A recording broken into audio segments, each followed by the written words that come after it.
Lefi Eswede Ayolela Mema. Nosso tema vai continuar sendo um fenômeno que é uma infecção generalizada no ser humano, que é o egoísmo. Por que eu vou bater sobre isso? Porque o nosso egoísmo é o amor exagerado dos próprios interesses, a despeito dos de outros, ou um exclusivíssimo orgulho de cada um, né? Uma presunção. E nessa atitude nossa, há três tipos. Eu posso citar o primeiro, o egoísmo lógico, de quem não se acha necessário submeter, obedecer os seus próprios juízos ou ao juízo alheio, que é a correção necessária para uma postura ética. Também existe o egoísmo estético. Como é esse, pastor? Que significa satisfazer com seus próprios gostos, suas próprias vontades, né? E o terceiro é o egoísmo moral, que é o que nós vamos falar bem aqui, de quem atinge todos os fins a si mesmo e não vê a utilidade no que lhe traz proveito. Pois vamos estar lendo uma orientação de ética boas, de atitude, para não pensarmos ou agirmos, né, emocionalmente, mas racionalizadamente, que é a verdadeira atitude cristianizada, não luciferianizada. Então vamos tomar como base aqui Mateus capítulo 6, e a gente vai ler aqui do versículo 7 em diante. A gente vai tomar como base, melhor, vamos tomar do versículo 5 em diante, só porque você vai entender o tema, o porquê vamos falar do egoísmo, dessa deslealdade. Não é virtude, é incapacidade que precisa ser corrigida em nossas ações e atitudes, do falar, do pensar e do agir. E diz aqui: quando orares, não sejam como os hipócritas, pois que se comprazem em orar, tem prazer em orar em pé, né, para aparecer nas sinagogas, que eram as instituições evangélicas da época, e as esquinas da rua, para serem vistos pelos homens. E em verdade eu vos digo que já receberam o seu galardão, o seu triunfo, o seu presente. É o que eu falei do terceiro egoísmo, né? Mas tu, quando orares, entra nos teus aposentos, fecha a tua porta e oras ao teu pai que te vê e está em oculto, teu pai que te vê, que está em oculto, e te recompensará. Quer dizer, não precisa querer se aparecer, se amostrar, mas aí nos orienta: orando não utilizeis de vã repetições, como os gentios pensam que por muito falar nós seremos ouvidos. Nós temos que ser sinceros, puro, correto. Não é que tentamos ainda manipular Deus. É que o Salmo 100 diz que servir a Ele com alegria, apresentai-vos a Ele com cântico. Foi Ele que nos escolheu como ovelha do seu pastoreio. Então nós é que temos que servir Ele, estar apto, pronto para todas essas ações. Mas aí diz: e orando não useis de vã repetição, como o gentio faz, pensando que, conforme simplificamos, por muito falar seremos ouvidos. E não vos assemelheis, pois a eles, pois o vosso Pai tá? Ele sabe o que é necessário antes de nós pedirmos, como está no Salmo. Antes de eu falar, antes que a palavra venha na minha boca, o Senhor já sabe que Ele é um Deus onisciente, onipresente, onipotente. E Ele sabe qual é a necessidade emergencial, prioritária ou necessária das nossas vidas. E pode nos socorrer quando usamos de fidelidade e essa sinceridade. Então diz, porquanto vós oreis assim, Pai nosso, que está no céu, santificado é o teu nome. Venha a nós o teu reino. Olha só, venha a nós o teu reino, como aqui na terra, que é feito à vontade, e como no céu. A vontade na terra não é todos que estão fazendo, né? E aí a gente, é uma parte particularizada que nós queremos, e às vezes não nos preocupamos com o nosso próximo. Aí a gente sempre quer pão nosso de cada dia, dá-nos hoje. Aí é que entra essa parte que depois nós vamos especificamente detalhar. Perdoa as nossas dívidas, assim como nós perdoamos aos nossos devedores. Será? Não nos induza à tentação, mas livra-nos do mal, pois teu é o reino, o poder e a glória para todo sempre. Amém. Aí a restrição também diz, porque se perdoares aos homens as suas ofensas, também o vosso Pai Celestial vos perdoará a vós também. Se vós, porém, não perdoares aos homens as suas ofensas, também o vosso Pai, pois não vos perdoará as vossas ofensas. É isso que nós temos que estar atento. Por que eu estou falando do egoísmo? O primeiro passo do que a gente está vendo aqui dentro dessa realidade, ser perdoado eu quero, mas perdoar é mais difícil. Por que é mais difícil perdoar? Porque ainda eu posso estar com raiva, eu posso estar com ódio, ressentido, magoado, chateado, e aí que o nosso egoísmo se fortalece dentro desse assunto que eu estou colocando. Nós prismamos os nossos interesses próprios. O segundo ponto, eu posso dizer, eu entendi sim, que todos nós temos e essa atitude que todos nós temos sim, que está preparado. Por quê? Eu, para perdoar, tenho que estar preparado. Você vai entender que, para pedir perdão, o terceiro passo que eu quero deixar, eu tenho que ser humilde também, ser sincero, conforme eu estou esclarecendo. Não pedir só por pedir. Por quê? Mateus 7 diz que eu não devo julgar para não ser julgado. E o nosso dever, pois condenar é fácil, de ver o tamanho da falha de outro, né? Querer corrigir ou ver como podemos tentar ajustar os outros. Nisso tudo eu estou apto.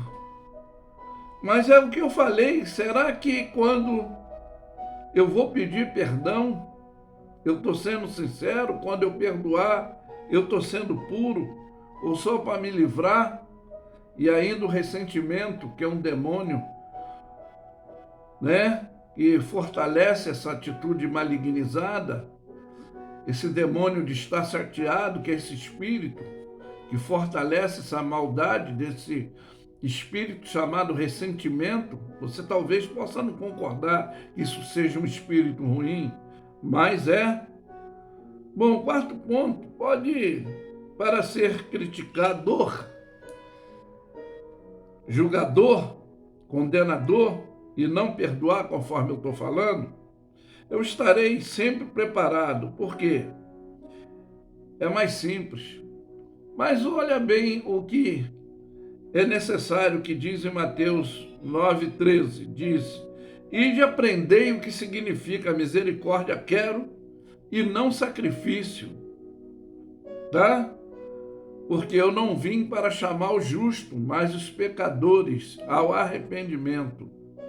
E é por isso que Jesus, ele nos orienta para sermos rápido no pensar, tardio no falar. Pois a nossa fala, eu sempre estou nos meus sermões de ensino falando, a nossa fala ela pode ferir, magoar, e ainda mais quando entra o tal do vírus da raiva, que esse também é um demônio, que é alimentado pelo ódio, que é o descontrole pessoal, da falta desse equilíbrio. E como é a minha área, eu vou falar esse domínio do controle psicológico dessa ação imperativa luciferiana de nós seres humanos. Mas a exortação para uma vida cristianizada está aqui no livro de Gálatas, tá? Nós vamos ler aqui o capítulo 6, ele vai nos dar um exemplo até o versículo 10, aí vai dizer assim, vamos pegar do primeiro versículo para você estar mais atualizado e entender. Irmãos, se algum homem chegar a ser repreendido, em alguma ofensa que vós que sois espirituais, encaminhai o tal como espírito de mansidão, não de rivalidade, de criminalidade, de querer sentenciar, né? De querer ir às porras de alguma coisa, mas encaminhai com o espírito de mansidão, olhando para si mesmo. Por quê? Para que não sejamos também tentados dentro desse egoísmo. Aí é a misericórdia, a atitude da empatia, é aqui, levai a carga uns dos outros, sim, e cumprireis a lei de Cristo. Porque se eu erro, peço perdão a Deus, Ele me perdoa na hora. Ainda que tenha algum ato de consequência pelo que eu cometi, eu vou pagar, mas por Deus eu sou perdoado.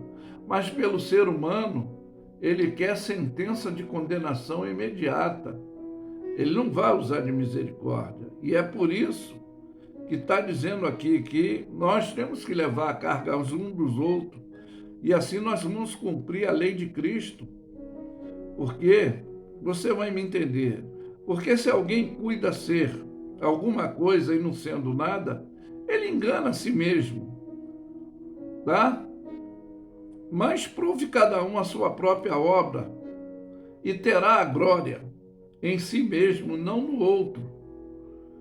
Porque cada qual levará a sua própria carga. Aprender, se habilitar, se renunciar com os defeitos, com as falhas, com as virtudes, você vai entender porque o espelho da vida, ele reflete as nossas ações e atitudes. Aí, mas prove cada um a sua própria obra e terá a glória em si mesmo e não de outro. É o que eu estou falando.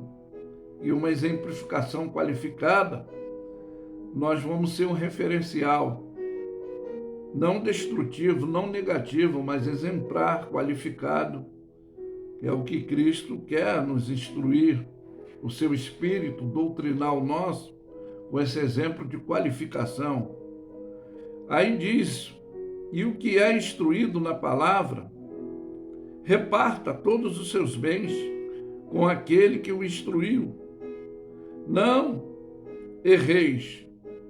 Deus não se deixa se escarnecer. Porque tudo que o homem semear, isso, tudo ele ceifará. São as ações e atitudes nossas que podemos ter uma sentença dentro dos atos cometidos. tá? Porque o que semeia na carne ceifa a corrupção, mas o que semeia no espírito ceifa a vida eterna, que é a obediência do nosso dever. E não nos cansamos de fazer o bem. É o objetivo do quarto exemplo, do segundo exemplo do decálogo dos 10 mandamentos. Em primeiro lugar, amarás o Senhor teu Deus de todo o teu coração, de toda a tua força e ao teu próximo como a ti mesmo. O bem que eu quero para mim, eu tenho que querer para o meu próximo. É por isso que eu estou falando do egoísmo, que não devemos estar malignizado nessas ações, atitude e pensamento. Então, nós vemos aí que o que semeia na carne, da carne ceifa a corrupção, mas o que semeia no espírito ceifará a vida eterna, que é a futuridade desse cumprimento do que Deus quer para nós que somos exemplares. E não nos cansemos de fazer o bem, porque ao seu tempo ceifaremos. Ou seja, se não houver desfalecido, quando estamos emergencialmente, ou prioritariamente, ou necessitado de alguma coisa, ao tempo de Deus surgirá o seu auxílio, porque Ele é o nosso socorro bem presente, a nossa fortaleza. Então, no tempo de Deus surge, ainda que você faz o bem para uma pessoa, mas não espera nada dela, pode vir de outra. E eu digo que a tua bênção pode vir até pela mão do inimigo, porque Deus está no controle de tudo. É aí que temos que entender. Bom, e aí diz aqui, para entendermos, então, enquanto há tempo, enquanto temos tempo, enquanto tempo nos dá o tempo, façamos o bem a todos, e principalmente os domésticos da fé. Porque Deus também não faz acepção de pessoa. Nós somos egoístas e fazemos, mas Deus não faz. Porque você vai me entender. Aqui em Mateus, no capítulo 5, aí que você vai compreender por que de tudo isso, o exemplar, que nós temos que ser esse exemplo de qualidade. O versículo 13 a 16 diz: vós sois o sal da terra. Se o sal for insípido, como será? Como poderá? Como há de salgar? Ter o equilíbrio se não tiver essa compostura? Para mais nada presta, senão para lançar fora e ser pisado pelos homens. É o que ocorre em ações e atitudes em relação ao egoísmo do que eu estou me referindo. Aí diz: vós sois a luz do mundo, e não se pode esconder uma cidade edificada sobre o monte, nem se esconde uma candeia e se coloca debaixo do alqueire, mas no veladouro, e dar a luz a todo. Então a casa estará iluminada, ou seja, somos observados, e assim resplandecerá a vossa luz diante dos homens, para que vejam as vossas boas obras e glorifiquem o nosso Pai que está no céu. Foi o exemplo daquele profeta, quando ele passava e aquela mulher necessitada dizia: este aí é o verdadeiro homem de Deus. Que a luminosidade são o reflexo das nossas atitudes exemplares, positiva e não negativa. O sal é esse equilíbrio das ações cristianizadas, não luciferianizadas. Talvez você não esteja me entendendo, mas o Espírito, quando doutrina o nosso, ainda que o homem interior, que há uma guerra, uma luta, e nós paramos para analisar, seremos obedientes a Deus. Por que eu vou dizer isso aqui? Eu vou encerrar aqui com esse exemplo que está em 1 João, no capítulo 1, versículo do 5 a 7, ele vai dizer: esta é a mensagem que deles ouvimos e anunciamos, que Deus é a luz e não há treva nenhuma, obscuridade, né? Então você vai entender, se dissermos que temos comunhão com Ele e andamos em treva, mentimos e não praticamos a verdade. Ou seja, a nossa atitude tem que ser exemplar, não só em palavra, mas ações exemplares. E sejais justamente arrebatado, e que descaia a vossa fraqueza dessa iniquidade, de rebeldia que passou a todos os seres humanos pela desobediência adâmica, né? Mas aí a qualificação é que o Espírito nos ajuda nessa nossa fraqueza a tomar atitude positiva. Antes, crescei na graça e no conhecimento de nosso Senhor Salvador Jesus Cristo. A Ele seja dada a glória, assim, agora, como no dia da eternidade. E a razão de tudo isso, como está, eu falei aqui em 1 João, mas no livro de João, você vai entender que essa exemplificação é aqui no capítulo 3, tá? Esse versículo 16 aqui, você vai entender o porquê, o exemplo, o porquê da luminosidade da candeia, o porquê não se pode esconder uma cidade edificada sobre o monte, que todo mundo vê. Olha bem, a exemplificação é um dever nosso, porque Deus amou o mundo de tal maneira que deu seu Filho unigênito para que todo aquele que nele crê não pereça, mas tenha vida eterna. É a futuridade da promessa, não os bens materiais como hoje tentam induzir, mas nós temos que trabalhar para obter. A nossa necessidade, Deus, Ele supre, como Ele diz que cuida das aves do céu, dos lírios do campo, mas Ele sabe do que nós necessitamos e Ele vai nos auxiliar. Mas vamos lá. Porque Deus enviou o seu Filho ao mundo, não para condenar-se o mundo, mas para que o mundo fosse salvo por ele. Dessas ações malignizadas que foi a desobediência adâmica, conforme eu expressei, que o mal passou a gerenciar todo o comportamento do ser humano. E quem crê nele não é condenado, mas quem não crê já está condenado, porquanto não crê no unigênito Filho de Deus. Qual é a condenação? O juízo no dia da eternidade. Que muitos pensam que a vida morreu, acabou. Não, após a morte segue-se o juízo. Hebreus 9, 27, né? Eu acho que é isso, se eu não me engano.